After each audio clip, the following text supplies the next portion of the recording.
Alright, so technically the actual title for today's topic should be Free-to-play mechanics actually work brilliantly as mini-games so long as you don't actually have to spend money and the game's microtransactions are paid for with currency you earn by playing the game. But that sure ain't fitting on a thumbnail, so here we are.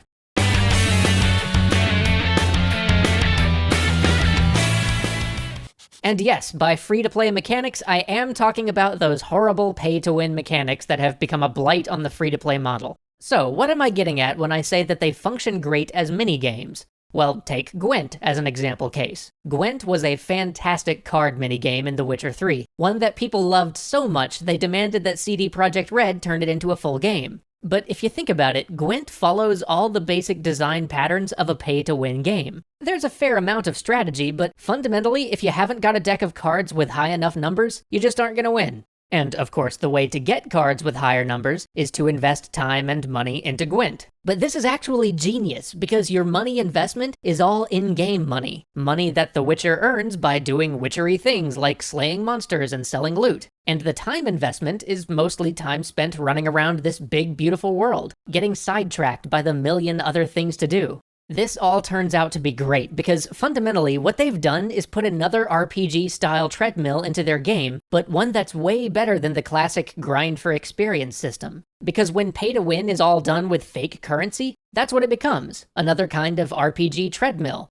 Better still, because this type of treadmill is highly self-guided, and a small, completely non-integral part of a much larger experience, it doesn't turn into the same Skinner box trap that so many RPG treadmilling systems do. On top of that, it also serves as a sink for in-game resources, which is something every RPG generally ends up needing. And it's a way for the player to get a massive difference in kind whenever they're looking for one. And it allows the designers to do two powerful things with their minigame. First, it lets them create an opportunity for players to play with the strategy that these sort of pay-to-win games provide. Often, any strategy or enjoyment there is to be found in these games gets lost in the fact that you've got to spend $1,000 to even meaningfully play them. But as a minigame, it lets players enjoy searching for the best way to acquire things, and continuously get to rethink the best way to apply whatever limited resources they have every time they unlock a new piece of that minigame's content.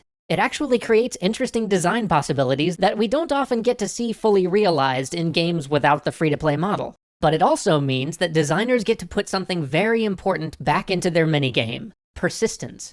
A lot of minigames end up feeling shallow and like a waste of time because once you finish the minigame, that's it, you're done. You've unlocked that lock, or gotten that bonus, or played that song, and now it's time to move on. But much of the history of video game design is actually the history of us adding persistence where there was none. Whether it be adding level-up mechanics to multiplayer games, or adding player armories to shooters, designers have found that people like to feel like they got something for their time, even if it's something they might never use and will eventually abandon. Players like to feel that because they fought hard and got that win, that next time around they'll be better, or at the very least cooler looking than they were last time. Tragically, our main go-to approach for this has been just adding experience bars to everything, but the collection and acquisition mechanics taught to us by free-to-play games offer an interesting alternative.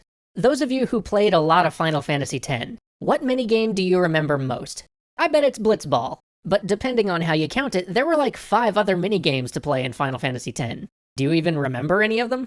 I mean, other than those miserable side quests for the ultimate weapons, screw those things. My point is, an element of a game that you don't even remember, or worse, despise, isn't worth your time, and isn't worth the time it took to create. And sure, you can argue that Blitzball had all sorts of flaws with it. It did, but I think it shows us the power of persistence even for minigames, and serves as a serviceable example because it integrated some of these aspects way before we really even thought of them as associated with a free-to-play world. It shows us where we might go with our minigames, and Gwent shows us that in the modern world, such minigames might eventually even turn into something profitable to create, a good test bed for smaller game ideas. It'll be interesting to see how Gwent does outside of the world of Witcher 3. I'm very curious to see what changes they have to make to keep it from falling into the pay-to-win trap of so many other games of this nature. But if nothing else, it's shown us the value of persistence even in our minigames. Without it, so many of them just become the most forgettable differences in kind. Because the problem with pay-to-win games are threefold. 1, there's always somebody with more money out there.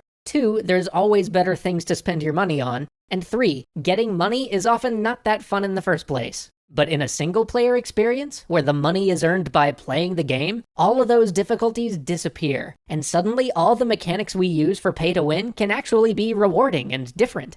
So let's hope that we can take all the interesting design that we found was possible within the horrible pay-to-win games and relocate that to the single-player world, where it can be enjoyed and used positively. And hey, maybe we'll even manage to sate all consumer desire for those games and tank the current free-to-play market so that we can get back to doing free-to-play right.